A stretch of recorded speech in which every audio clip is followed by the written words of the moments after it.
How are we doing, everyone? Sam here, United People's TV. I'm back. Slightly refreshed, slightly tired. I tell you what, that might be the first time that I've actually managed to get a couple of days away and chaos hasn't ensued. It really feels like the last couple of days, I've actually timed it well. I had a break and all the news didn't happen.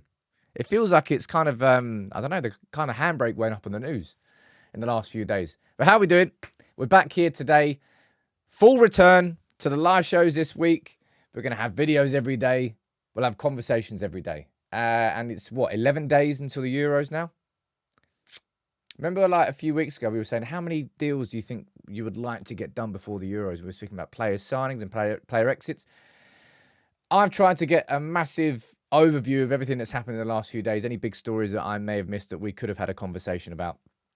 Of course, the main conversation is around Erik Ten Hag. We're still waiting for it. Steph, you're saying it's the lull before the storm. Calm before the storm, the eye of the storm, whatever you want to call it. We're still waiting on it. So I'm going to run through the latest on that. We're going to speak about managers. We'll speak about Maresca at Chelsea. We'll speak about Mbappe and Real Madrid and what that means. Absolutely nothing for us, but it kind of gets a bit boring with this season. Anyway, we'll speak about Tosin going to Chelsea. Then we'll speak about Jadon Sancho. We'll speak about Benny McCarthy. We'll speak about us nicking Arsenal's physio. What's going on with the voluntary resignation, the Champions League final. There's going to be a few things we can speak about and a few things we can talk about in terms of transfers. Casemiro, Bruno. The Bruno stuff doesn't seem to be going anywhere. And maybe that's directly linked to the fact that, well, we don't know what's going on with Erik Ten Hag. Anyway, I'm going to run through everything this morning. Who's here from the Mod Gang? How's everyone's weekends been? Good? Mate, Brighton. I'm really annoyed that I haven't been to Brighton earlier in my life. Brighton was class. Expensive as hell, but class. I think just everywhere's expensive now. It really is. If I was a uni student, I wouldn't go out. You just drink indoors. You can't afford to go out. It's bad. Cost of living's mental. Anyway, Ian, good morning to you. Carl, good morning to you. Josh, and I saw you there as well. Any more names up here? Can't see any more names there. Nope, no more blues. Who else here from the member gang? Let's have a quick look. John, good morning to you. Stephanie. We've got Kevin. We've got Akash. Good morning to you, dude. Rex, Bully. And we've got Kenny, Ronan, and D. Roma. Good morning to all of you on Facebook. We've got Chris. How you doing, man? You just got back from France. Très bien. It's all right. Peter, good morning to you. Chris Barrow, and Bieber, Dave, and let's get one more name up on here. Siraj, good morning to all of you. Now, let's do, as I said, an overview of some stories that have happened that I haven't had the chance to have a conversation with you about. Just bits and bobs. Let's get into the story. Firstly, I want to say congratulations to Ipswich, I think first and foremost, for holding on to Kieran McKenna. And also good luck to Kieran McKenna. I mean, he could have, I think if he wanted to, he would have made that move this summer. I think the reason that Chelsea went for Maresca is because they couldn't get McKenna. But it'll be interesting to see if this pays off for him. As I said, when you look at what happened with what happened with Burnley and company, it didn't translate. The 100-point team that was in the Championship didn't translate upwards. I think Kieran McKenna's got more chance of it being successful, that core that he's had the whole way through from League One, but good luck to him. Really genuinely good luck to him. I would love to see Kieran McKenna smashing it there for a few years. I don't know, however long. And then we have a conversation about what happens in the future with him. But I think Chelsea would have been a horrendous move, but I'll be honest, I kind of expected him to do the Brighton move. I thought that would have been, I can understand that career path for him. Fingers crossed he does well. And as I said, Chelsea have gone for Maresca. It's, it might work out for them. I don't really care that much. I hope it doesn't work out for them. I hope Chelsea fails to exist in 4 years' time. I think the Premier League will be a better place for it. You know how much I despise that crappy little football club. But yeah, let's move on from that. Rex is saying, glad you enjoyed Brighton, Sam. Great city. Funny how all the Sancho fans have died down. The narrative on him was so delusional. We're definitely having a conversation about Jadon Sancho later in the show. It was weird. I got to watch some of the Champions League final on Saturday, not all of it. I didn't really care, if I'm being totally honest. It wasn't really a fight. I'm trying to think what even was the narrative on Saturday. It was Tony Kroos's last game. It was Marco Reus's last game. It was Jude Bellingham. I mean, the Jude Bellingham story is amazing. And I hope it ends with him lifting the Euros in the summer. But we need to speak about this, right? Aaron, you coming straight in with a question there. I'm going to try, as always, I'm going to try and answer as many of your questions throughout the show. Sam, do you feel the delay is negotiating a new manager to announce all at once? No, I don't personally think that. But honestly, I don't really know what to think anymore. Throughout the season, towards the end, I always felt that INEOS had kind of already made their mind up behind the scenes. And I didn't particularly think that, unless it was like an extreme result in the FA Cup final, you might say it was an extreme result because we beat City 2-1. But I'm talking like the 6-0 humiliation or spanking them 5-6-0. I thought maybe a result like that could have really changed their mind. But I don't really know what to think anymore, if I'm honest. As I'm a little bit surprised that we are still waiting. That's what it's been, just over a week, right, since the FA Cup final. Honestly, ladies and gents, I think I'm more interested to know what's your opinion of these delays, I suppose, if you want to call them delays. What's your opinion on the fact that INEOS haven't announced either way on Erik ten Hag?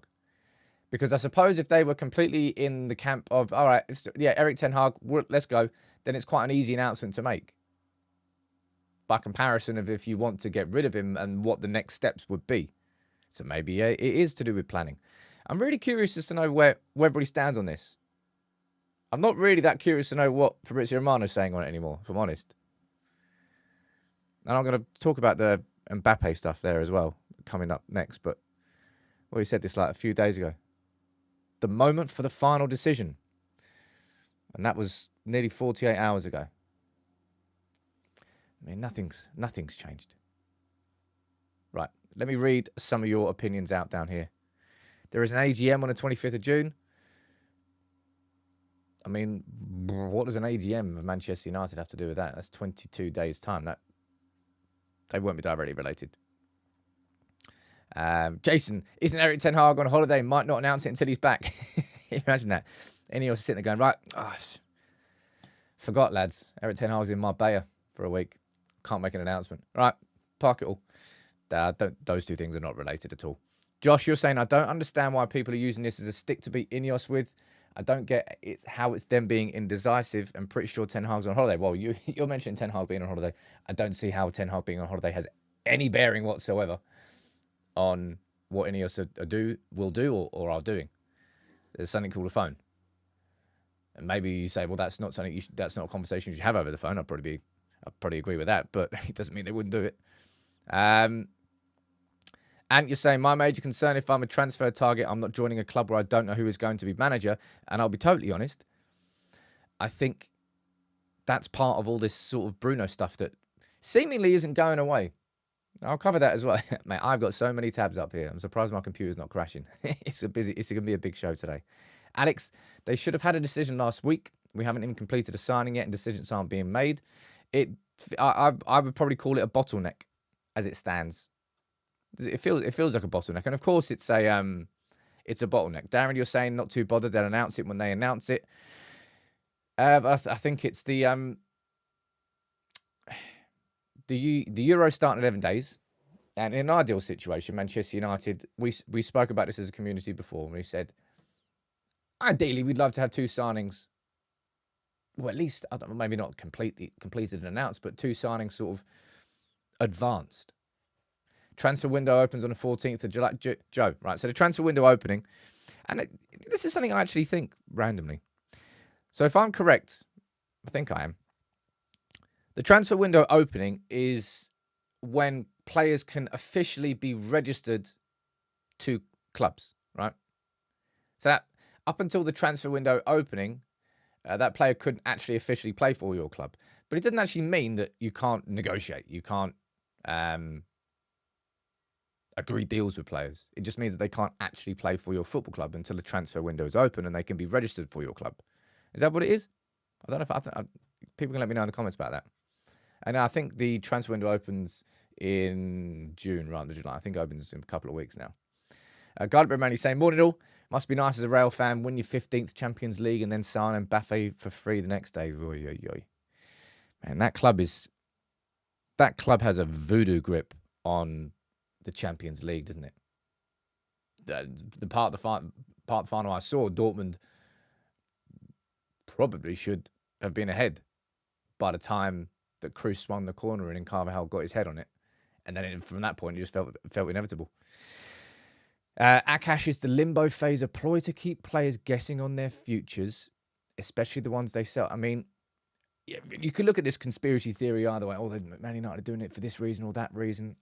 For me, this is from the outside looking in. This is all down to interpretation more than anything else at this stage. All right, it's down to interpretation of how you see the delays. And I think it's just, in my opinion, it's indicative of. It feels like INEOS just aren't set on it. I thought their decision was made up before the FA Cup final, and I didn't think a result in the FA Cup final either way would have changed that. But it kind of feels like I was wrong on that. And it feels like I still don't know what to believe. And I did my video last week, and I will stand by what I said in that video. I ran through a list of all the managers that were linked with us, and I was like, Poch. I made the choice 2 years ago between Ten Hag and Poch. Has anything happened in these 2 years to change my mind on Ten Hag? Well, I've got a lot more questions about Ten Hag now than I did 2 years ago. But has Poch done anything in the last 2 years that's made me think that I made a wrong decision? No, I don't. So Poch is gone. I genuinely only think that there were two managers you can actually have an argument about. One was McKenna.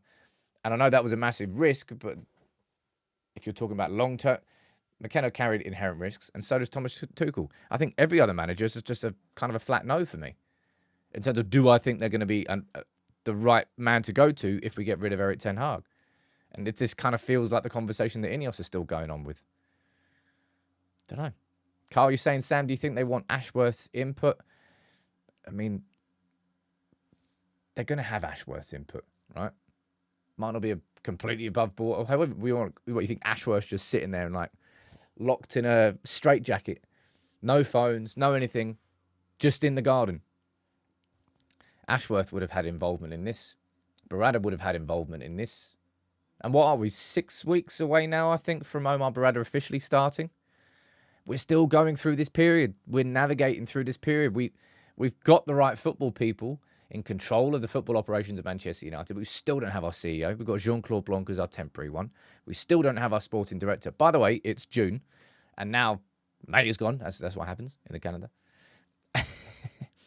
But the arbitration was supposed to be at the end of May between Dan Ashworth and Newcastle and United. Don't know what the conclusion of that is yet. I imagine you could well see this week we get an announcement on that. Caleb, you're saying he should still be our manager. I don't like the other candidates. Surely Jim and INEOS can't be that stupid to go for Southgate or De Zerbi. I've maintained since day one of the Southgate nonsense. Stop listening to it.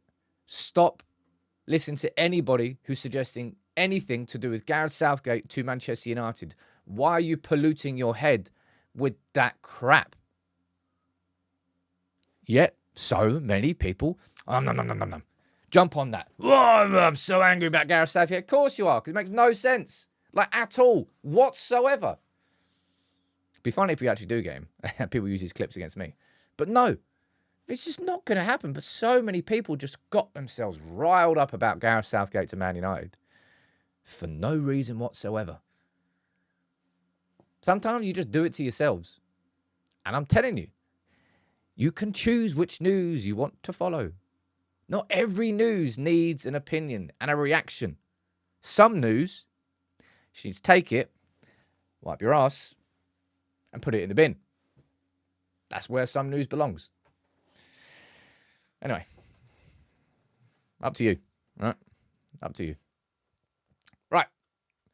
Let's go on to the least surprising bit of news that we could possibly come with this week. Oh, no. I can't believe that UEFA are allowing Man United and Nice to play in the same European competition together. Oh, no.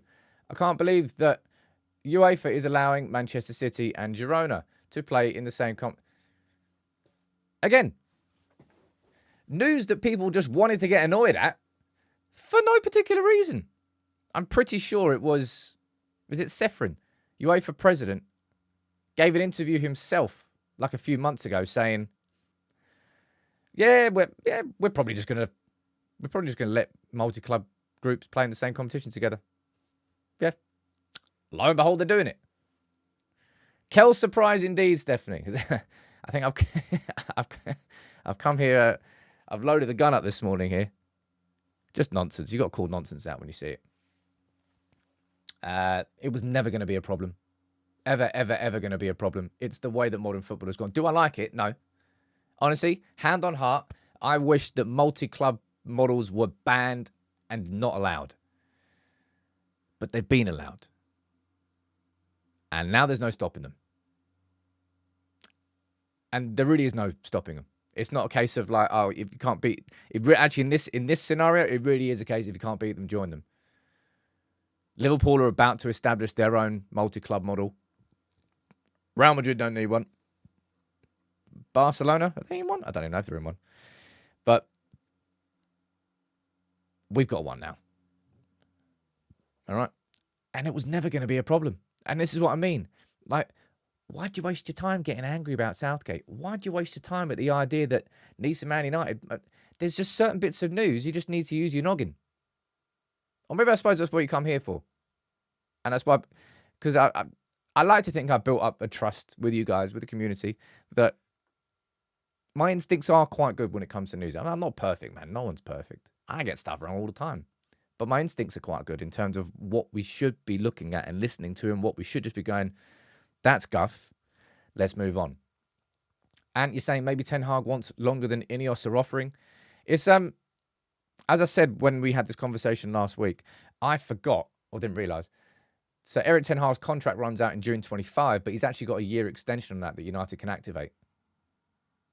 So United could announce Erik Ten Hag is staying and we've triggered the activation, which means he's got 2 seasons left. And for a lot of people, that might just be seen as the right amount. Akash is saying, do we miss out on Tosin because of this? I don't know on that one. But as soon as you mentioned it here, we'll bring it up. I spoke about Tosin quite a lot on this channel. This week, I'm going to be doing my dream summer window. I did it last summer. I said, these are all the players I like to sign. These are all the players I like to sell. This is what my net spend would look like. So I'm going to do the same thing again. And, well, I'm going to change it now because he would have been in mine. I felt like the logic of it, it just made sense for a lot of reasons.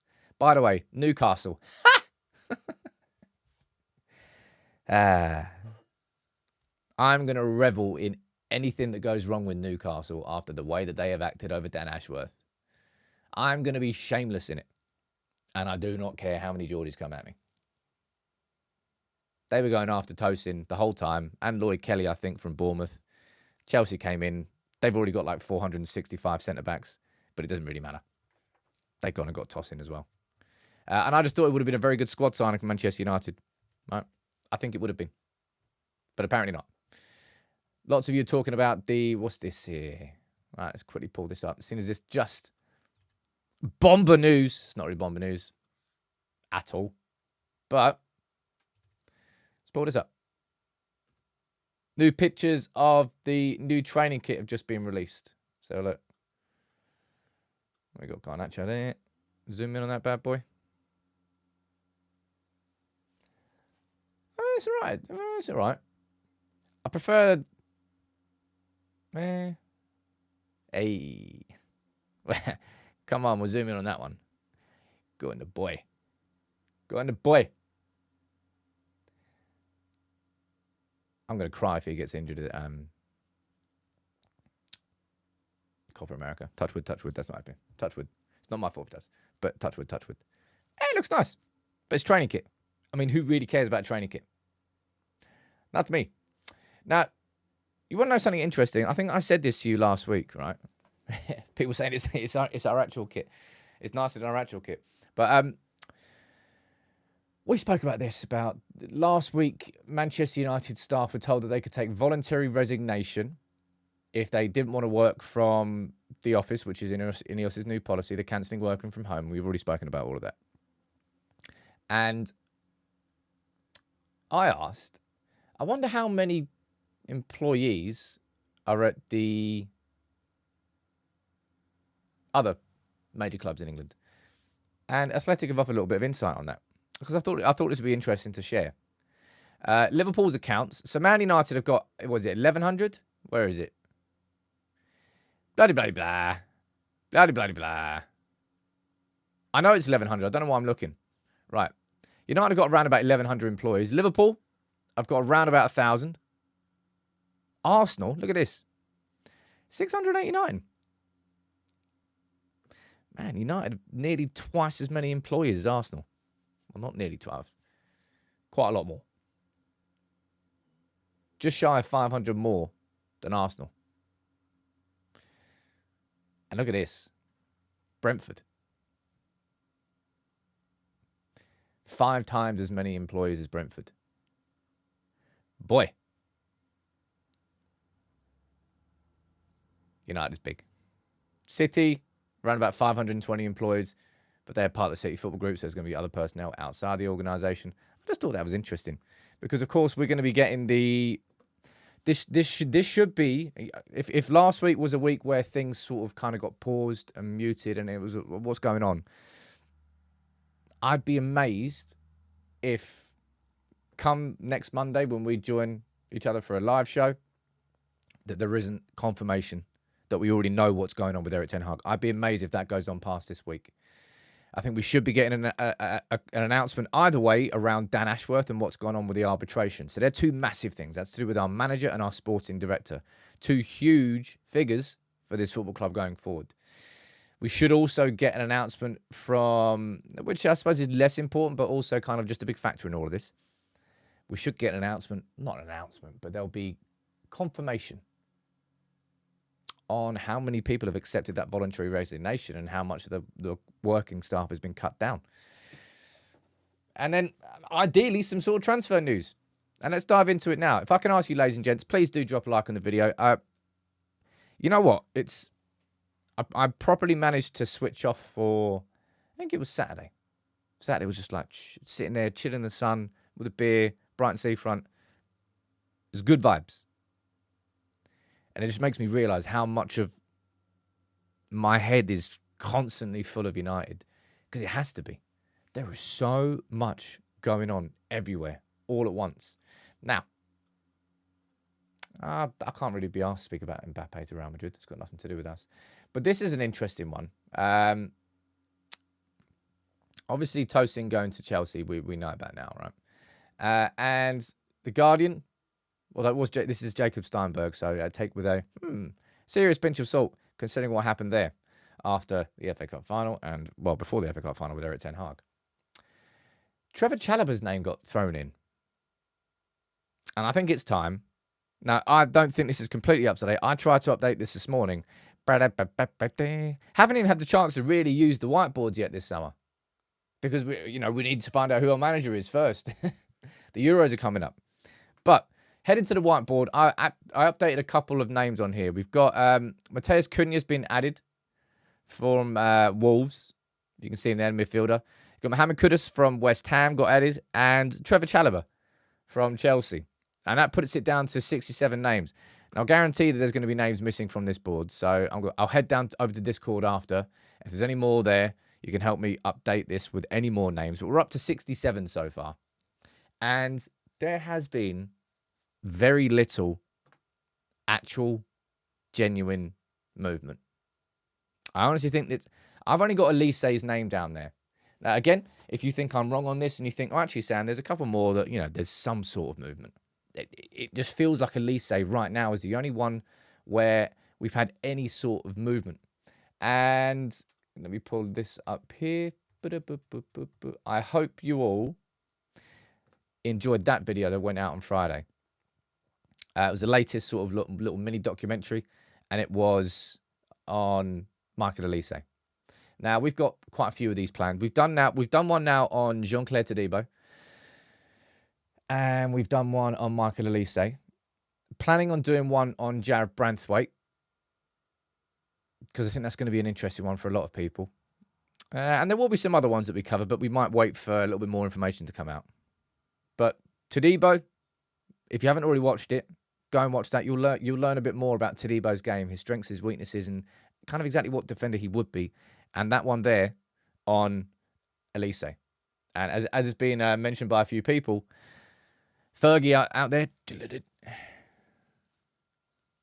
Fergie going and meeting Dougie Freedman, bopping out of, I think it was a private members club in Mayfair.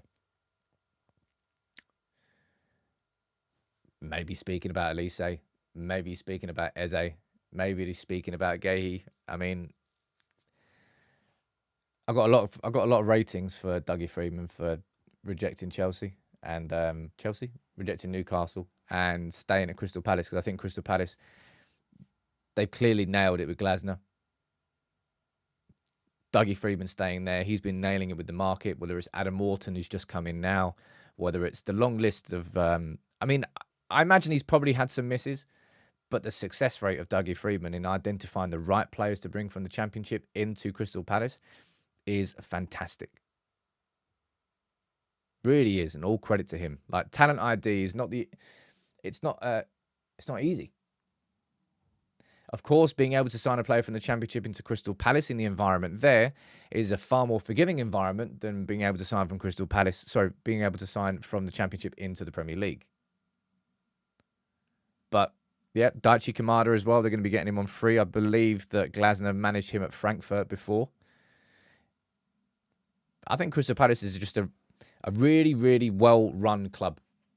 And I like Crystal Palace, man. I lived there for a long time. I love the place. Used to hear the stadium from my gaff. And also, I got to watch Matic score that banger, which is one of my favourite ever moments in an away end. That was 2-0 down, wasn't it? I think it was. Right, can we have a little conversation about this, right? Because there has been so much, I was speaking about nonsense.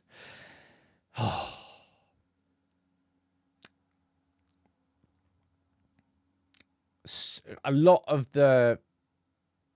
No, not a lot of it, but some of the narrative going into that game on Saturday night, Champions League final, Jose Mourinho asked, did Manchester United fail Jadon Sancho, or did Jadon Sancho fail at Manchester United? And it was sort of like... And Mourinho's response, I'll be honest, was pretty much... It was pretty fair.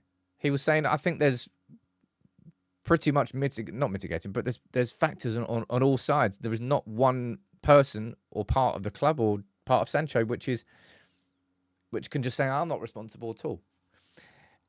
And before the final, this came out, and this was Benny McCarthy, who actually we don't know if Benny McCarthy's going to be here next year. I think a lot of players like Benny McCarthy. I think he's actually, you can see down there, he's saying that he's a mentor to Jadon Sancho and a friend to Jadon Sancho. And this one line here, right, about, well, actually, it wasn't one line. He said it quite a few times. As someone that grew up on the streets, and that's what he's saying, right?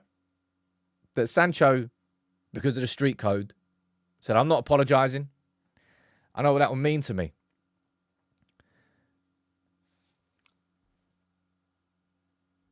Jadon Sancho grew up in Camberwell, right? I know Camberwell. I lived in South London for 10 years. Benny McCarthy grew up in Cape Town.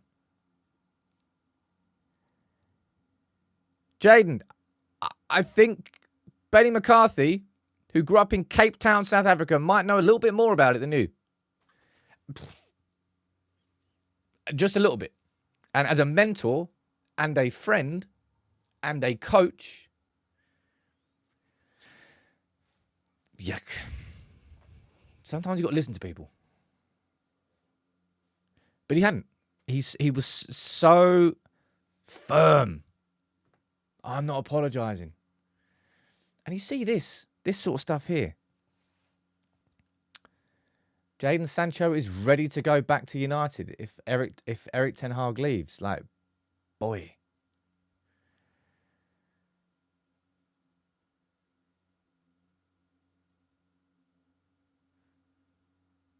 ready to go back to you. Obviously, this is just going to be from John Cross in the Mirror and his wording. Like, mate, you're not coming back to Manchester United.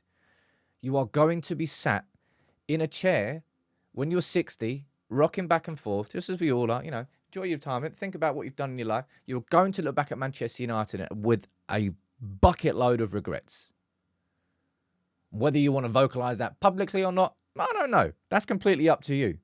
But you will not be coming back to Manchester United. And you will look back at that opportunity that you had to play for the biggest club in England, one of the biggest clubs in the world, and you didn't make the most of it. And you can't blame one manager or two managers. If you wanted to, you can blame all three managers it didn't work under and say it's all their fault. Or you can look inwards, which apparently he's not very good at. And you know what's going to annoy me about all of this? Is Dortmund are just going to sit there, like as I said, like schmoozing Sancho up on social, hyping him to the max.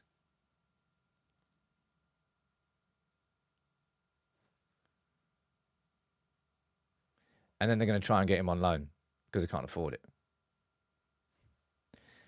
Harry's saying, how can you query why people jump on the Southgate news when you're giving time to a story like that? What do you mean time to a story like that? Time to a coach of Manchester United speaking about Jadon Sancho directly.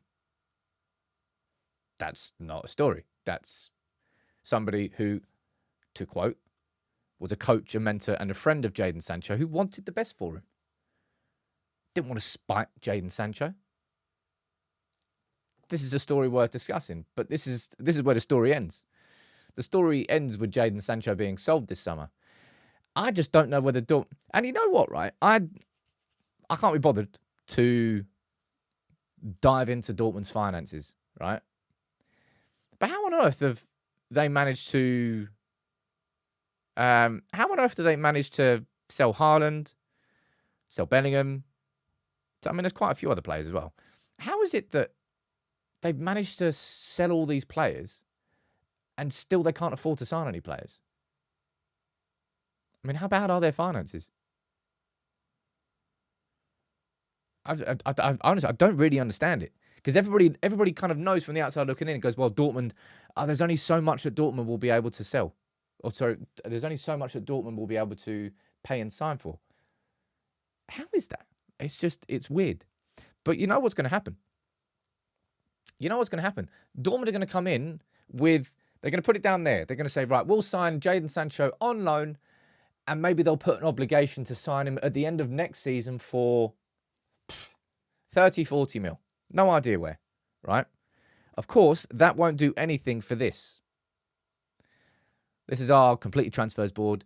This won't change. This won't move the needle for Manchester United if we agree to another loan deal, because that money coming in will therefore go on next year's books, which won't help Manchester United.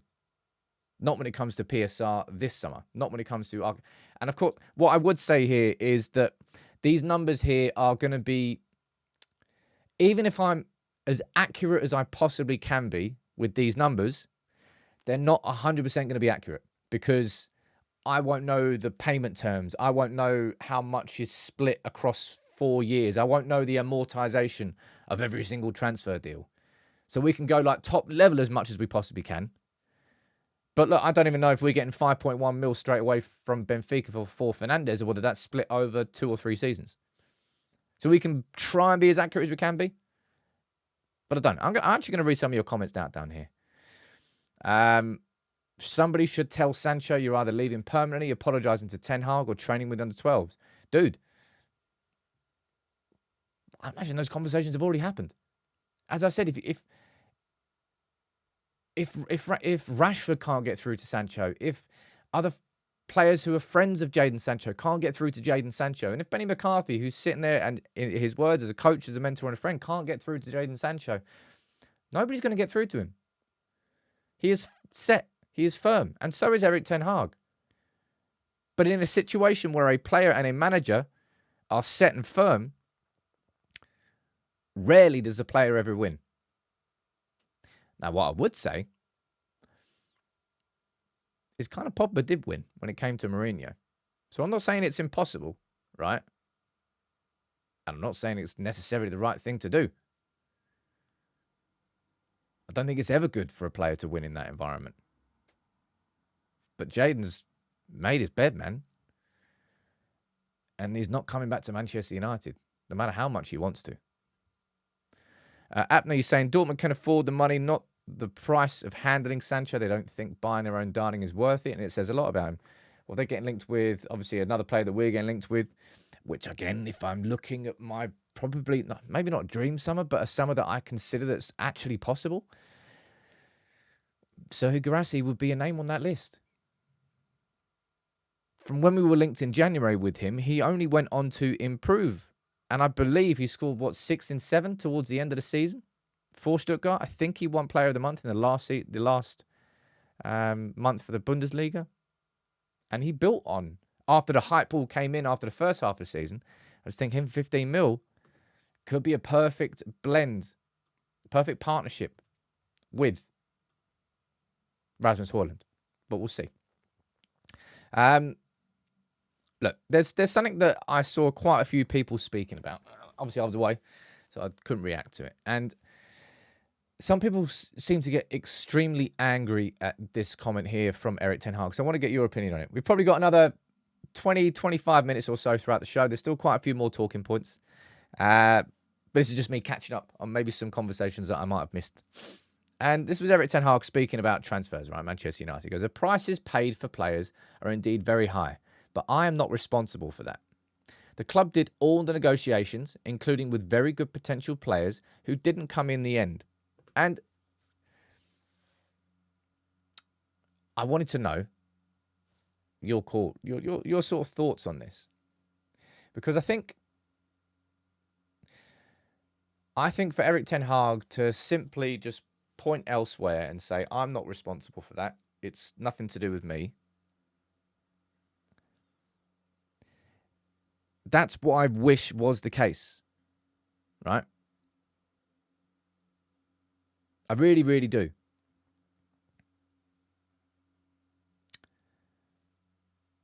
That's how a football club should be run.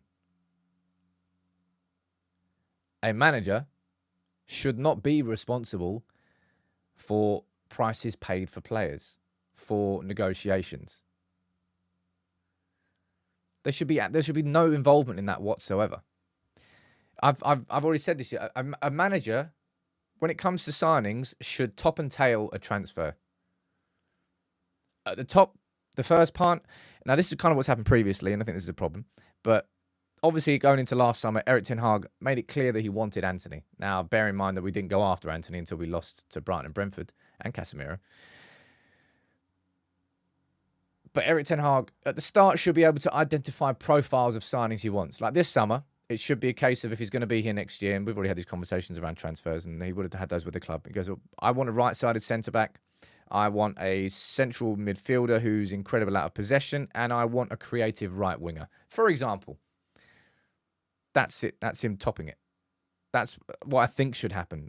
Naming profiles, naming players that you go after and saying, no, keep going after him and put more and more in. Chidi, you're saying he could have vetoed the deals because of the price. And then what's going to happen? He could have done that, which would have been the smarter play for Manchester United. But Erik ten Hag as a manager, okay, what are we going to do then if we're not going to go after Antony? Come on, tell me. No, I'm not saying to you, by the way. I'm saying this is Erik ten Hag speaking to the club. Who else is on this list? If we're not going to go after Antony because it's too much, and I understand that every player has a top price point, then who are we going after? Oh, what? You haven't got anybody on that list? Okay, so who are we going after Frenkie de Jong? Casemiro. That's your alternative to Frenkie de Jong. I mean, I'm not going to say no to Casemiro, am I? A fantastic player. But if I'm looking at Frenkie de Jong and the profile of Frenkie de Jong, and I'm looking at the profile of Casemiro, are they similar players? No, not at all. Last summer, we went after everybody that the manager wanted. No, not last summer, the summer before. Slightly less so last summer, but still at the same point we did, because we spent 60 mil on Mason Mount, I think was the first signing that we made. People saying down there, we should have played Ahmad instead. Yeah, because the noise around Ahmad was exactly as strong as it is now a year ago. No. No, it wasn't.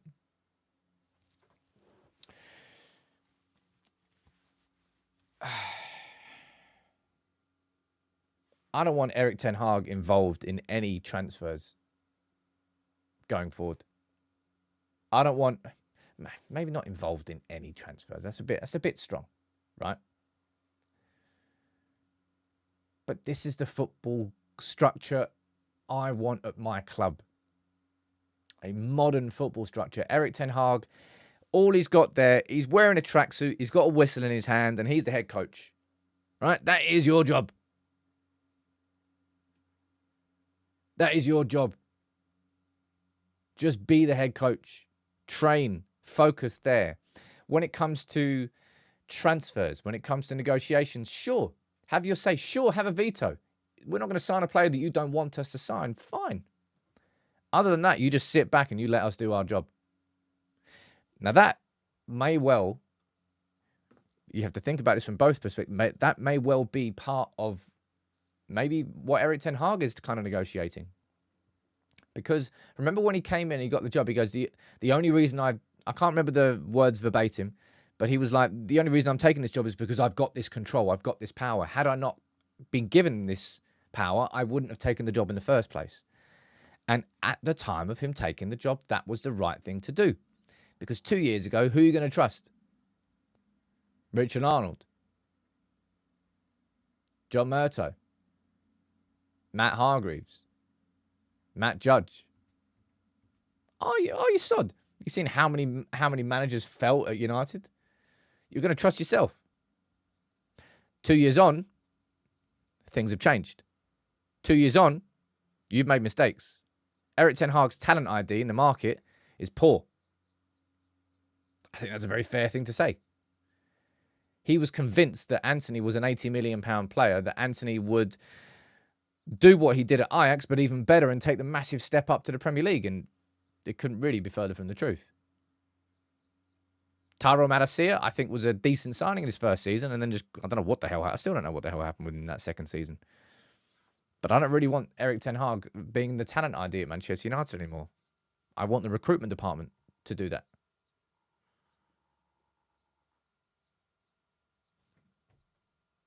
Someone's saying Antony should be sold in the comments. Yeah, I've already made my opinion on that quite clear, actually.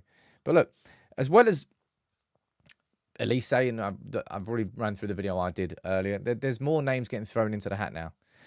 Mateus Cunha from Wolves and Mohamed Kudus from West Ham. Now, I've gone on here and I've put Cunha down there as sort of the lead, I put it in the red category. I think he's a fantastic player. Do I think Man United are going to sign him for any less than 60 mil? Probably about 60 mil. No. Therefore, I'm putting that down as extremely unlikely. Because I really don't. Other than Branthwaite, I'm curious to know this in the comments. Are there any Premier League players you really think that United will go after aggressively this summer? Because I think we will go after Branthwaite. I think there'll be a limit on the price, and I personally feel that we're going to get priced out of a move for Branthwaite this summer. We could go after Amadou Onana, right? That's a possibility.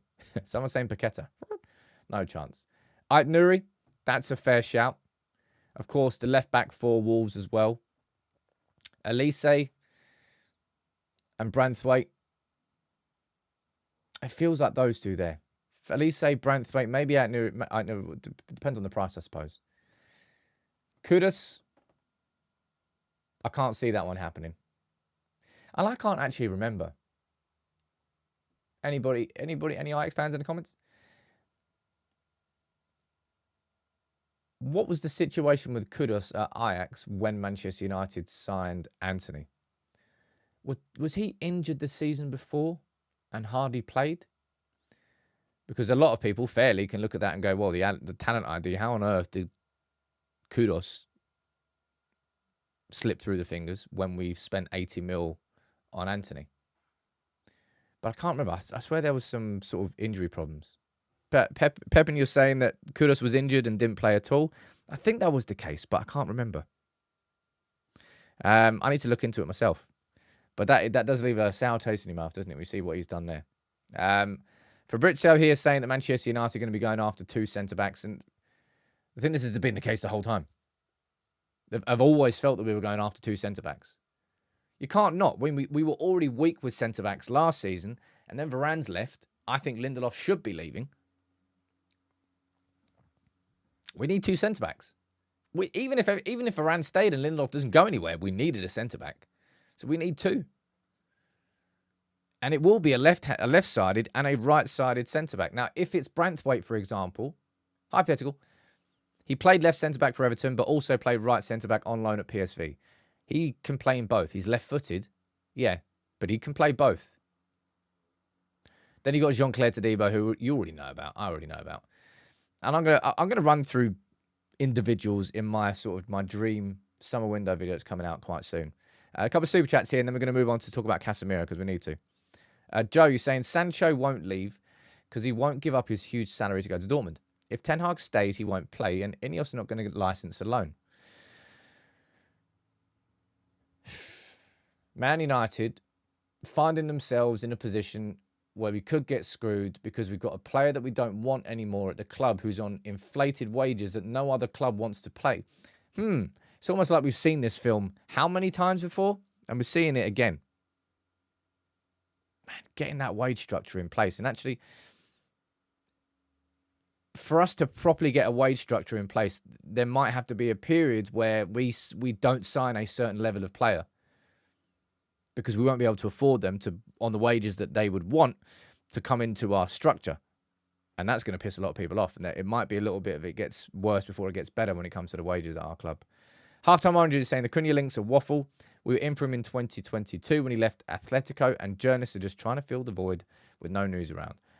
I don't personally think the Cunha one goes much further. Hence why I put him down there in the red category. And also, it's only from the Evening Standard, so we'll see. Now, this one, right?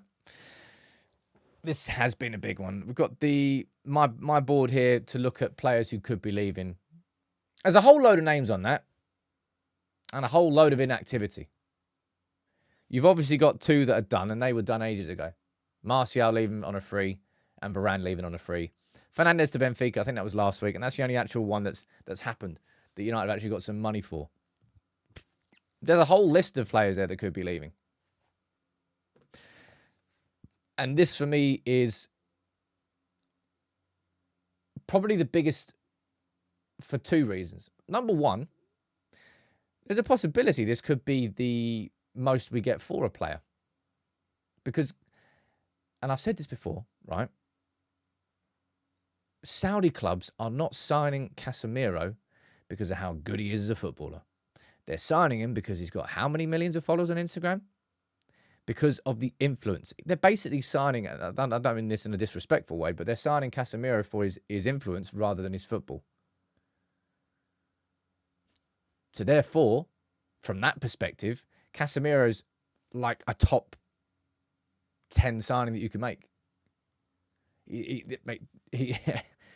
It's exactly what they need. Therefore, he's worth a lot to them. Therefore, we should be able to get a good amount of money for Casemiro. If you're just talking about his footballing ability at this point in time, he's not that top level. But that's not what they're signing him for. I still think he goes there. The same reason for Ronaldo. That was the best signing they could have made as far as increasing their awareness of the Saudi League. They've got the World Cup in 2036. Every decision, every signing they make is geared towards that. We should get good money for Casemiro, man. And when it comes to negotiate the negotiation table, that is what Manchester United should be doing. It shouldn't be talking about Casemiro's footballing ability first and foremost. It's what he can do for you. Therefore, he carries an intrinsic value to your club, which is probably far beyond if we were to go and try and sell Casemiro to Barcelona or Real Madrid, you know what I mean, to other football clubs, there would be a certain price on them. But for you, it's more for these reasons. That's negotiating. Whether United are able to do that, I have no idea. I actually don't even know who is negotiating for us right now. I'm guessing that Jean-Claude Blanc's doing quite a lot of negotiating, right? You think so?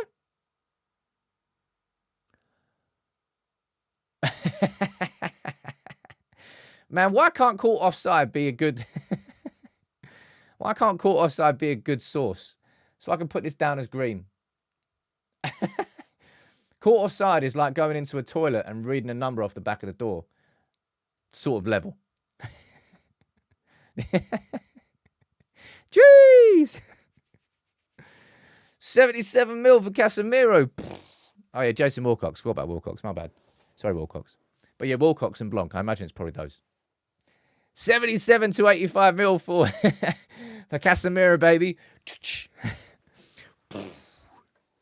Anyway, it won't be that much, right?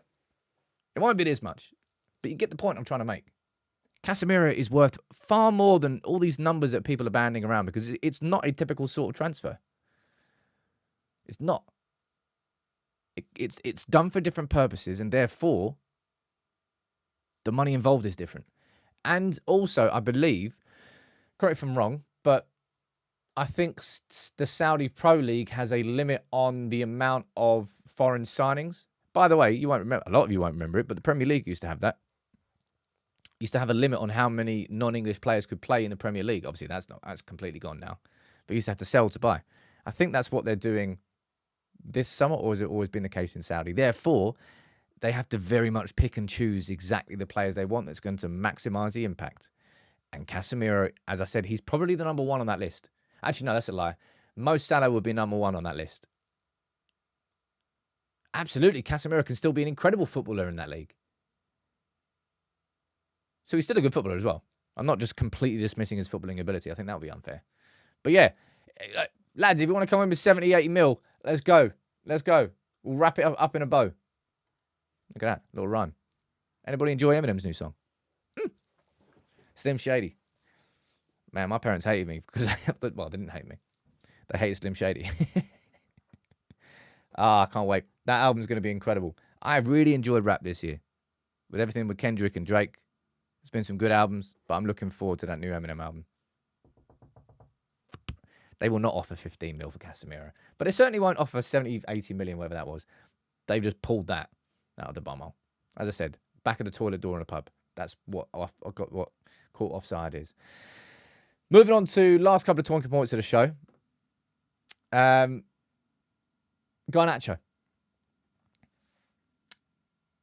We spoke about this last week. We said, look, if you're Garnacho and you've got two options this summer for Argentina, and you've got going to the Olympics and you've got going to the Copa America, which one would you want? Garnacho would absolutely want Copa America.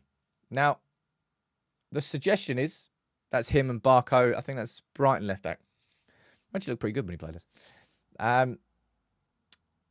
Apparently, he's got a good chance of making the squad. And I actually hope for his sake that he does go. I think it will mean a lot to him. From a selfish perspective of Manchester United, it will be great to see Garnacho getting a few months off. And he may well do that. There's no guarantee that he makes a very talented Argentina squad. Cat Gladwell. Enough about your views of music. Nah. Right. Let's talk about music. No, I'm joking. I love music. Why am I not allowed to talk about music on my own channel? My bad. I hope... I think I want Garnacho to have the opportunity to go to the Copa America because I think it'll mean a lot to him. But selfishly, if he doesn't go, I'll be like, he's got a rest. I'm fine with that. So he's not going to the Olympics, but he may well be going to Copa America. A little random appointment here. I need to do some research on this bloke before I actually speak about him. But we got Gary O'Driscoll from Arsenal, who was their head of medicine, I think it was. Well, he was their head honcho. And we headhunted him and we brought him to Manchester United. And he's been at the club since, I think, September, December, one of the around thereabouts. And now Jordan Reese is coming, and he head physio? Or is he just a physio? There you go. Reese will become United's head physio. So Robin Sadler, who left the club in January. Man United are starting to make changes and do certain things to improve the medical side of stuff. Now, I've already done my video last week on the changes to Carrington. And just my interpretation of it is a lot of the changes that are happening at Carrington aren't directly related to stuff like this, right? A lot of the changes that are happening at Carrington aren't directly related to improving the facilities for the players or giving Manchester United a state-of-the-art modern training ground. It's not. It's about working environment, a lot of it. It's going to be about open plan offices. It's going to be about a collaborative environment. It's about changing what Carrington feels like for a lot of the employees walking in. And for the players, there's going to be a new sort of activation and player activation zone. Basically, slightly better warming up facilities and warming down facilities. And on the medical side, we're going to have a new head physio and we've got Gary O'Driscoll. So that's like Gary O'Driscoll. He's made the choice to go and bring Jordan Reese in from Arsenal because that's who he's worked with before and he trusts him. So therefore, that's just him bringing him in. But the majority of the changes that are happening to Carrington this summer will not be like, wow, Man United have got, look, Leicester have got their new McLaren Centre. Man, look how good Carrington is now. This is a temporary short-term fix to improve the working environment, bringing in a new head physio, and at the same time, we're working on building a brand new training ground. And Erik ten Hag's already said this. So everything that's happening at Carrington in the meantime this summer is just a short-term idea. If you can get an extra 5-10% out of these players or 5-10% out of Carrington in the meantime before we build a new one, good. That's what we'll do. That's what this summer's all about. And Jordan Reese is coming in too. But yeah, we need a new training ground and we need it bad. Now, last couple of minutes of the show. What did I fail to catch up on? There's more that you know what I found? Actually, this kind of put a smile on my face, if I'm being honest. It's really, really cliche. But I quite enjoyed this.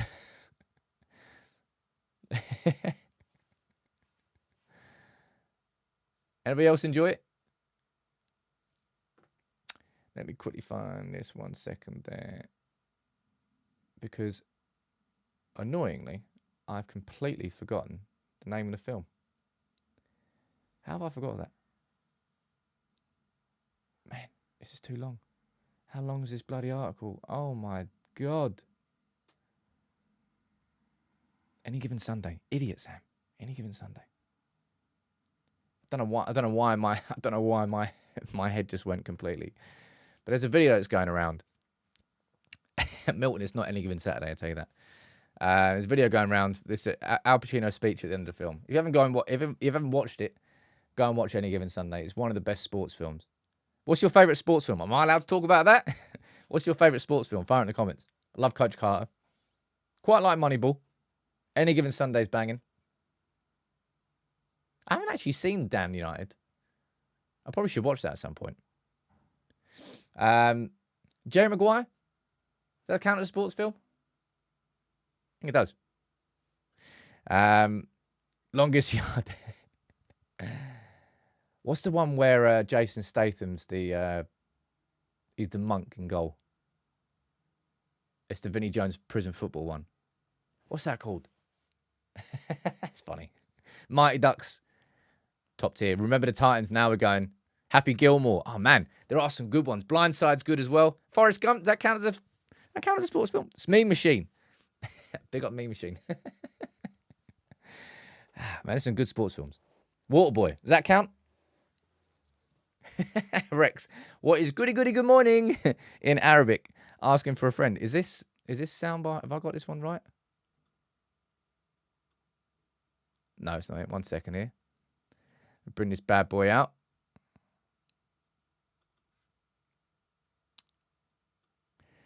Did it, did it. So this is Casemiro walking through departures in Heathrow in a couple of weeks. Good morning. Good morning.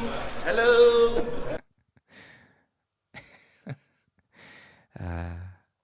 Escape to victory. What are the ones we've got down here? Bend it like Beckham. No, come on, people. We could do better than that. No offense, bend it like Beckham. Space Jam. I haven't actually watched a new Space Jam. Anybody watched it? Longest Yard. Man. I want to go and watch sports films now, right? Okay, I'm taking this week off. I'm just going to go watch sports films, all right? How about that? But look, we're back in the game. I always get a worry that if I step away from a couple of days, that people are going to kind of switch off and not tune in. So I'm really, really happy to see everyone tuning in this morning. And thank you all for your comments, for your interactions and your questions. I hope you enjoyed the show. I will be here tomorrow morning. And I'm a betting man. I'm not going to put any money on this. I expect this week's going to be significantly busier than last week. I'll be amazed if there's not an announcement on Erik Ten Hag. I think we should be getting an announcement on Dan Ashworth. And with only 11 days until the start of the Euros, stuff's going to have to start moving. Lunchtime video today. Not quite sure what it's going to be on, but there will be one. Don't you worry about that. And this week, there's going to be some bangers. I'm going to have a full My Dream Summer Window video. Might do a video on how INEOS will rebuild Manchester United. I've got some ideas down. Chariots of Fire. That's a good one as well. Cool Runnings. Kiss my lucky egg.